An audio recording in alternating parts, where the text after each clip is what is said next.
Senate Intelligence Committee Vice Chair, Marco Rubio, he's been one of the leaders on this.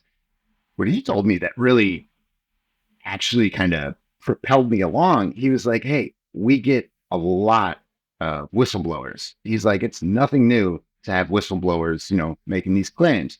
He goes, this is the first time the Inspector General of the Intel community looked at what was said, vetted it, and then didn't just send it to Congress, but stamped it urgent.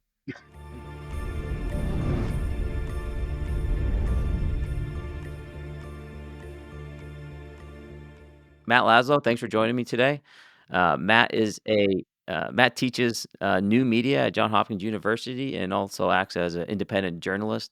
My understanding is that before the hearing started in June, you took it upon yourself to try to target and interview every single senator in the United States to ask them about these hearings, about Mr. Grush and this topic. So, with that, thanks for joining me. Thanks for having me, man. My pleasure. I'm just really curious. Since you were boots on the ground talking with all these people, I'm super interested, and I think everyone is, to really get your perspective on a few things. Maybe we can just start with what was the common reaction when you engaged the senators on this? Were they aware of the conversation, or were they not? The sad state of your government. After interviewing all 100 United States senators, just basically asking them, hey, have you heard of this guy, David Grush? And then depending on what they replied, interviews went from there. But it's depressing a little bit because David Grush's claims are so monumental. His first one that there is recovered craft, but his second one that there are these special access programs, SAPs, that the federal government, that the bureaucracy is keeping secret, like actively hiding from Congress. He dropped that weighty accusation on this Congress, a couple months ago, and many United States senators, or the majority, have not even heard of them, which is sad. I'd say it's really a shame because I've been covering Congress 17 years now. I'm definitely an institutionalist. I don't want to cover the White House because the founders envisioned Congress as the first branch. So to see Grush and the Inspector General to back it up and say, hey, this is something we vetted. We're sending it to Congress, stamped urgent. And it really felt like a dud in most parts of the Capitol, which is a shame because his claims are, hey, the government is lying to you, not just to the American people, which is the claim ultimately, but it's, hey, they're lying to your face, lawmakers. Exactly, and not Most of not them are being not even. ostriches. Yeah, brother.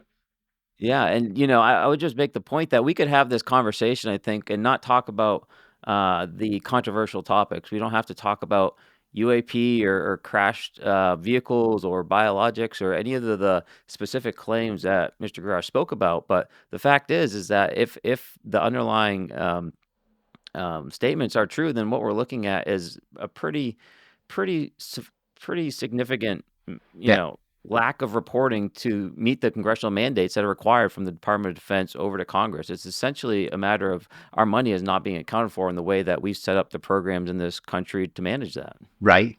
Dude, and even like this, again, I've been covering Congress 17 years. Like this issue first fell on my lap, obviously, with Grush and his first interview, the debrief, that really opened my eyes. But before that came out, American airspace, we were invaded by balloons, or at least by one balloon from China. And we drop about what, just shy of $1 trillion a year buying our military all like the greatest toys or, weapons and all this technology. And we don't know what's in our airspace. Like, Hmm. that's unsettling and something that honestly Congress has not gotten satisfactory answers to. So that did wake up a lot of lawmakers, but then it became this hyper political issue, So when you talk to Republicans, they're like, oh, Biden, they just take that cheap political shot. But I'm like, no, like step away from the politics. Like this is a serious problem. I mean, 'cause then right after that one confirmed, I believe, Chinese spy balloon. And within a week, the Air Force shoots down these three other objects. And then the American people kind of freak out and then they just stop. Mhm. So I still have the question, what the fuck is in the airspace above us? But pardon my Mhm. friend. Well, let's talk a little bit about some of the responses that you had from the senators that were, I would say, undereducated on the topic. Did they jump to strictly that kind of partisan tagline and just kind of deflect it, or were they actually interested in understanding the issue at all? The interesting thing about this issue is, for the most part, it stayed nonpartisan. Um, and in a super hyper partisan Congress, like that alone makes it stand out. I mean, because after that House oversight hearing um, on our website, askapol.com, we dropped our exclusives with Jamie Raskin, who's a top Democrat on the House Oversight Committee. After that hearing, he wanted to get Grush in a classified setting. He had a lot more questions. He wanted to talk to other whistleblowers to see if um, the ones, the 40 or whatever that Grush mentioned, he's like, hey, we want to talk to him.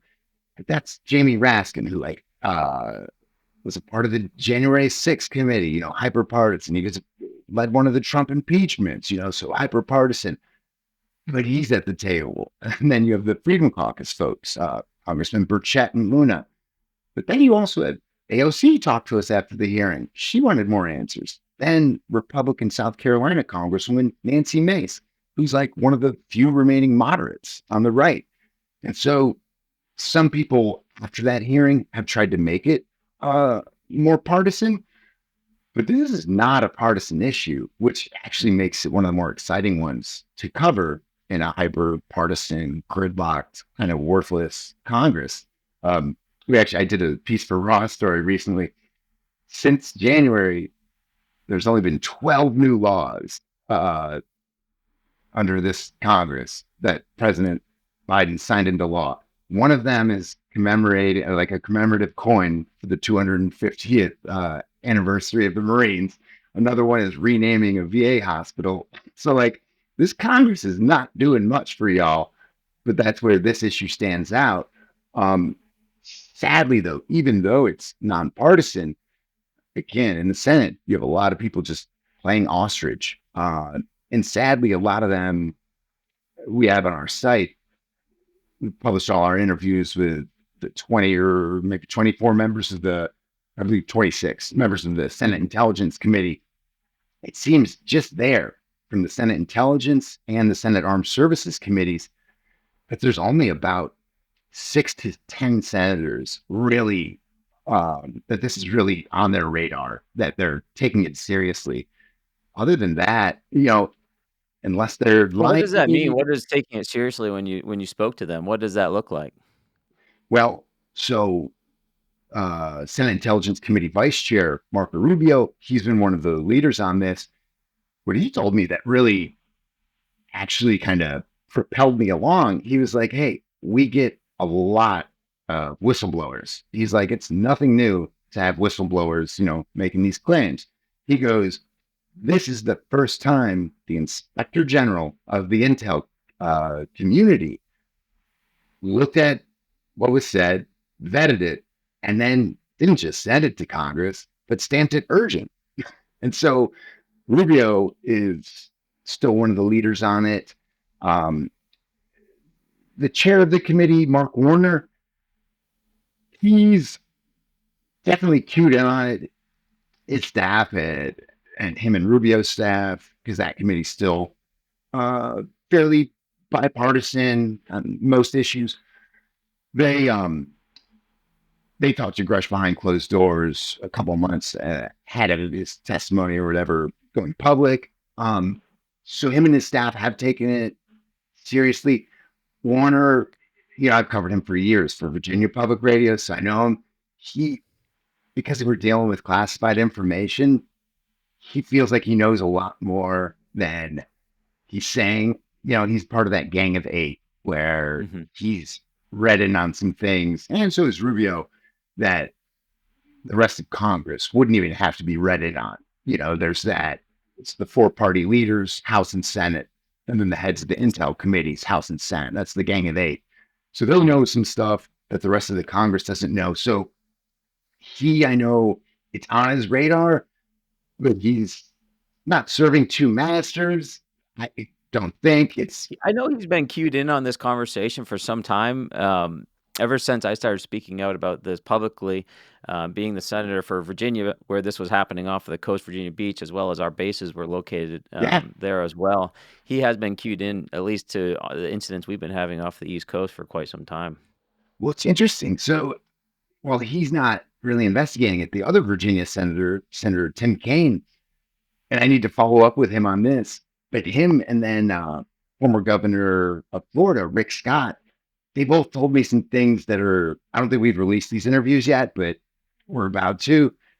They both said that as governors, there was times where the Pentagon was like, oh yeah, we've got that covered. And the Pentagon wouldn't tell them what was in their state's airspace. Yeah. And so that kind of stuck out to me. So I'm going to press more senators who are former governors on that specific thing.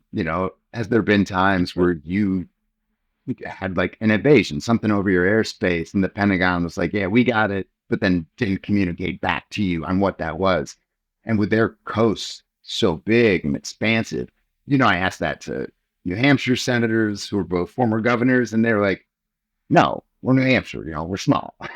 But states like Virginia and Florida, they're expansive and, lots of sightings and stuff like that. So yeah, they're interesting. Senator Mike Rounds, also a former governor, he said no, he never really had issues like that, but he's become kind of the one to watch in my book. He said we learned that he had a classified meeting with the head of Aero, Kirkpatrick, right before Congress went in their August recess, and he said he was really pushing him on whistleblowers or potential whistleblowers within the government not trusting Aero.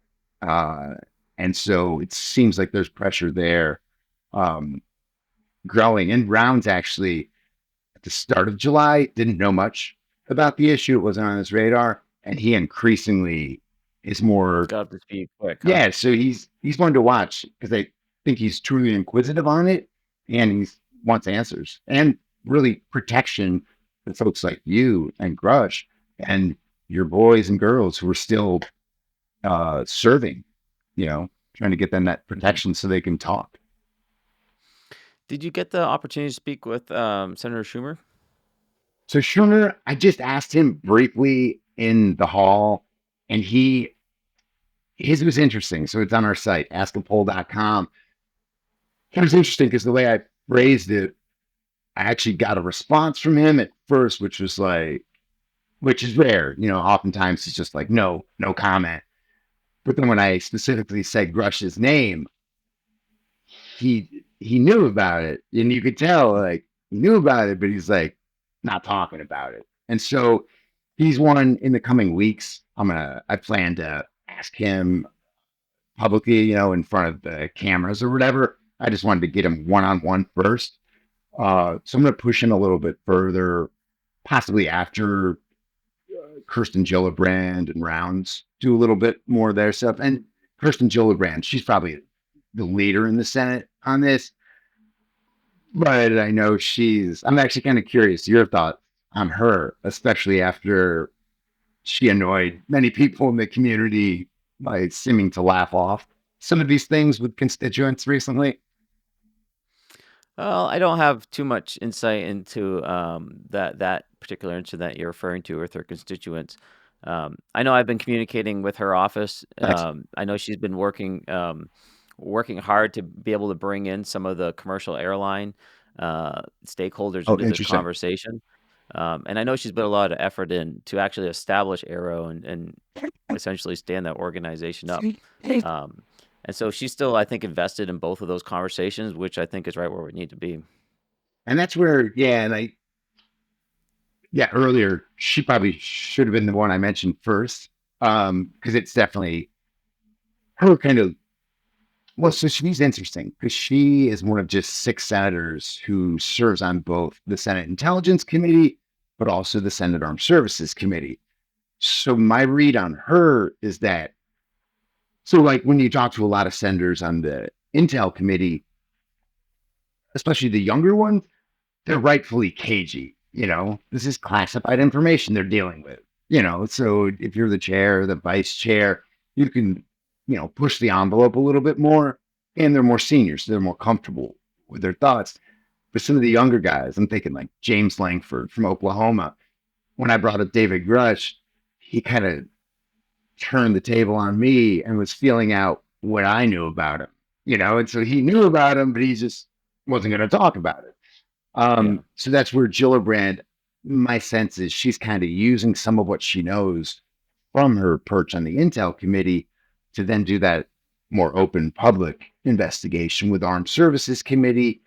Um, we'll see what happens. I know a lot of people in the community are kind of skeptical of her, but she's been the loudest voice in the Senate thus far. Another one to watch is Senator Martin Heinrich, a Democrat from New Mexico. He's a little more skeptical, but he still wants questions or asks questions that he wants answers from. Got it. Have you heard any of these senators speaking about executive branch involvement at all? I think that's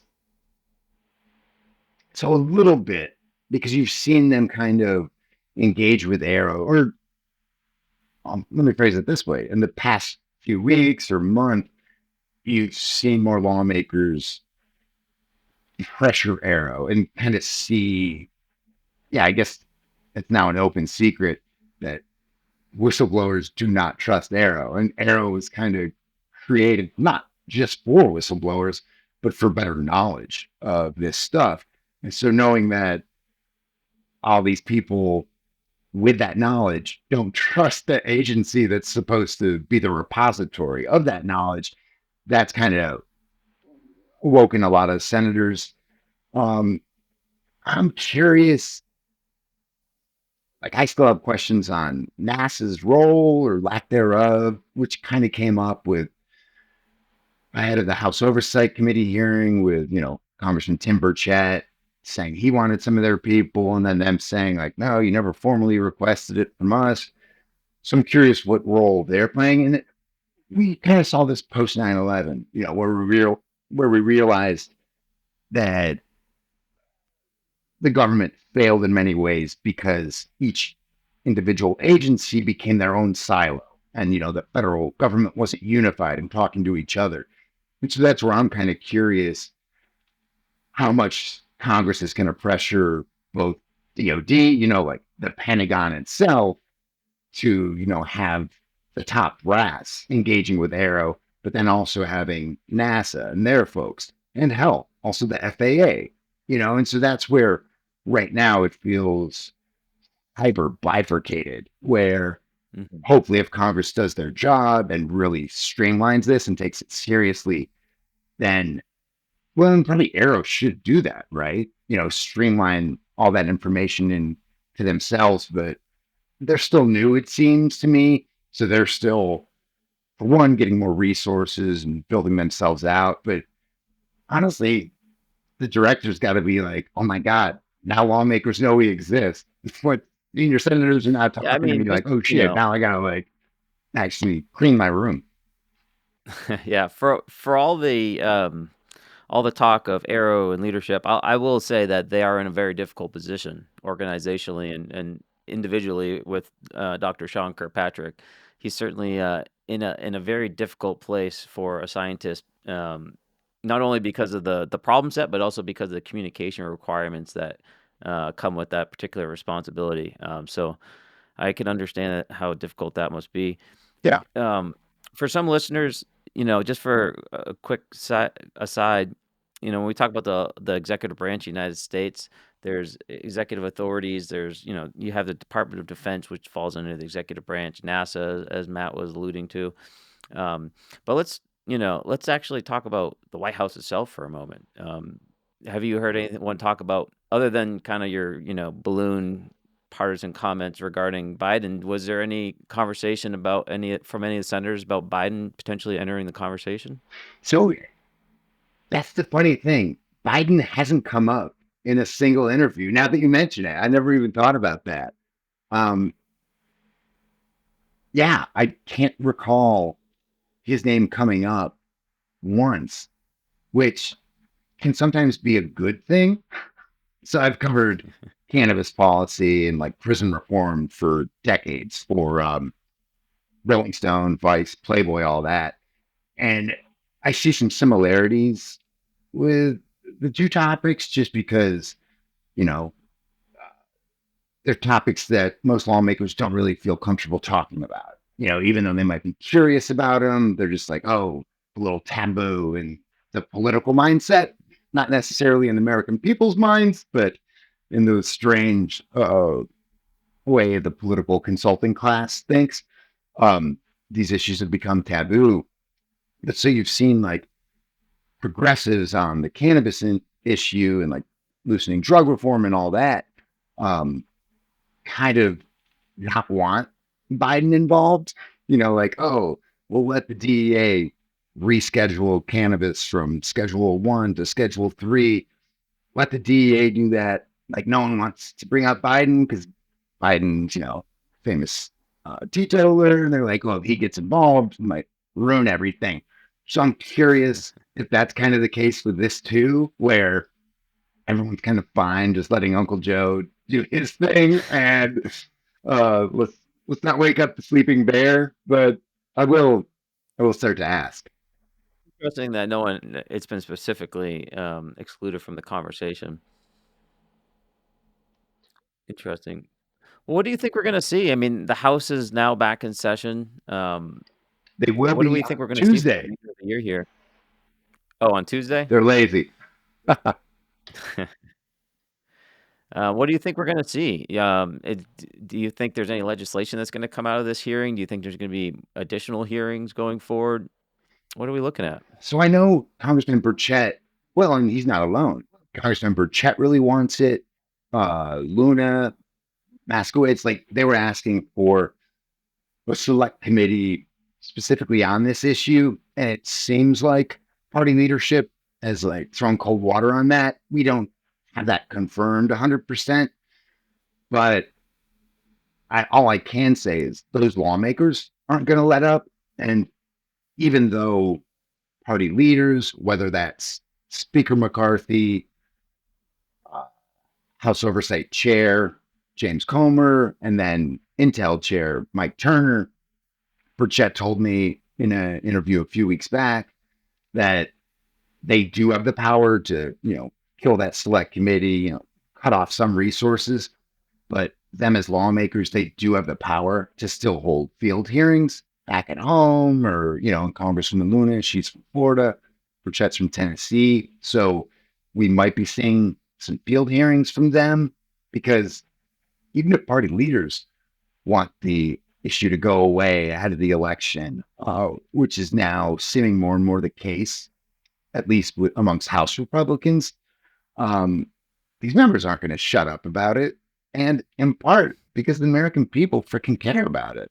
If you look, like Yeah. 60% of the American people um, now believe that there's intelligent life somewhere in the galaxy. And so many lawmakers, and that's the other funny thing, throughout those interviews with the 100 senators, a handful of them weren't actively investigating it, but they knew that their constituents cared about it, and so Hmm. they wouldn't laugh it off, even though there were a few senators who did laugh it off. Um, Others are more in tune to it. And so I'm curious to see what happens, especially in the House, because this is a hard one to put back in the bag, you know? They just had, Especially right before a pretty large election as well. Do you have any plans to speak with any of the presidential candidates? I usually hit the campaign trail a lot, driving thousands of miles, chasing these folks. So I don't have plans right now to go out to Iowa, but that's kind of the best spot, especially with all the Republicans running. And kind of why I love the Iowa caucuses in general. So I'm kind of hoping that everyday Iowans, who might be listening to us, if y'all get out there in Iowa and you push the candidates, guess what? Your questions matter a lot more than mine. I'm just mainstream media. I'm just a reporter. They can brush me aside. They need your vote. So I think we will start to see that more people on the ground pushing them. And I'm hoping to profile Tim Scott through the tech lens or whatever, talking about AI and technology. But when I do, I'm going to ask him about this stuff. And Tim Scott's an interesting one. And I kind of wish that question in that debate went to him, because even though he's not 100%, so he's not one who's investigating it, but he's one who's watching it in the House, in part because he used to be a member of the House. So this is his friends on the House Oversight Committee who are investigating this. So even though, it might be laughed off on the national debate stage, which kind of ridiculous, Tim Scott's one who's taking it seriously and watching it from afar. And so I'll be interested to see his thoughts on it and where it goes from there. And honestly, I want reporters to just keep asking him about the balloons, the balloons, Yeah. because that was an invasion of American airspace. And then the Air Force shot down 3 objects, which I pushed Alaska's 2 senators on. They got private briefings in Alaska on that 3rd object. And they say, oh, went down over ice. We couldn't locate it. It was bad winter storm. Well, I pushed them. Hey, have you seen or asked for the pictures or the recording from the, fighter jets that shot it down? And both senators were like, they didn't say anything. They're just like, oh, so I'm going to push them to ask those questions. And I think through that, the more these lawmakers stay inquisitive, sometimes with the help of the press corps being the pesky assholes we're paid to be, I think the conversation's not going away, even though party leaders on both sides probably want it to. Well, there's a lot of really intriguing questions, just like you just elucidated. So I think if folks like yourself and myself and the people that watch the show keep asking questions, then I think it's going to motivate those representatives to look into it, because I think they're going to want the answers just as much as we do eventually. And that's where a lot of them, as broken as Washington is, and as out of touch as these politicians are with their people, this Congress is very good at reading polls, for better and for worse. And so you're starting to see more lawmakers. Well, and for one, it's not just that political and polling angle. After that hearing, so what? Former Republican Congressman Adam Kissinger, he kind of tried to dunk on social media and like brush aside the House Oversight Committee investigation, because he was like, hey, wink, wink, these are the Freedom Caucus, like far right folks who are like fringe. I'm like, what are you talking about? Sure, Burchett and Luna are part of the Freedom Caucus, but after that hearing, again, Jamie Raskin, Nancy Mace, and then in the Senate, Rubio and Gillibrand, these are mainstream lawmakers. So the fact that they're now filled with questions, and Raskin, he was interesting because he was like, Raskin himself, he told me that he got onto this issue because constituents and people he trusted kept pushing him like, hey, you should really look into this. And so he left there just with a lot of questions. And he's a constitutional lawyer, like training, like he's a fucking nerd in like the good ways. So, the fact that he's there and he's got questions, he's a dogged dude, man. So yeah, the issue's not going away. Awesome. I think I agree with you, Matt. Well, are there any points that we missed today? I would like to turn the table on you. How did you feel? For one, being up there, but then yeah, and even the way else, I've kind of felt bad because I keep saying, oh, the Grush hearing. But you two were there. And after that hearing, James Comer, the chair of the committee, he told me, not so much Grush. He was like, those two pilots. He's like, they saw it. And so, have you heard any follow up from those folks? Yeah, certainly. I've been in touch with a number of the representatives' offices and the representatives themselves about potentially some new legislation as it relates to the testimony that I gave, being able to provide pilots with a reporting mechanism and protections to be able to do so. So I think there is a lot of effort in that area. And to answer my own question earlier, I think that's one of the things that we'll probably start to see in this fall Nice. from the House. Well, push him on it. But it was it was an incredible experience just to continue to answer your Yeah. question. Kind of hit me in the face as I walked through the door, kind of just boom right there in the hearing all of a sudden. And Right. it was just tremendous to see all the people there. I mean, I never imagined there would be that many people. I mean, I was obviously following the comms on Twitter, but just to hear it and then to see it in the halls of Congress or something totally different. Dude, that blew my mind too. And I feel bad because the night before, I think we did a live Discord thing or whatever. And someone asked me that. And I was like, oh, because they were in town. And I was like, you probably don't have to get there too early. I'm a jackass. That was the worst advice ever. I spoke to someone who I think they said they were the first person in line and they were there like the day prior, And that Yeah, line just loops all crazy. the way down one hall and then all the way down another. I've been, again, covering Congress 17 years. I was there during the baseball steroid hearings, with McGuire, Sosa, Bond.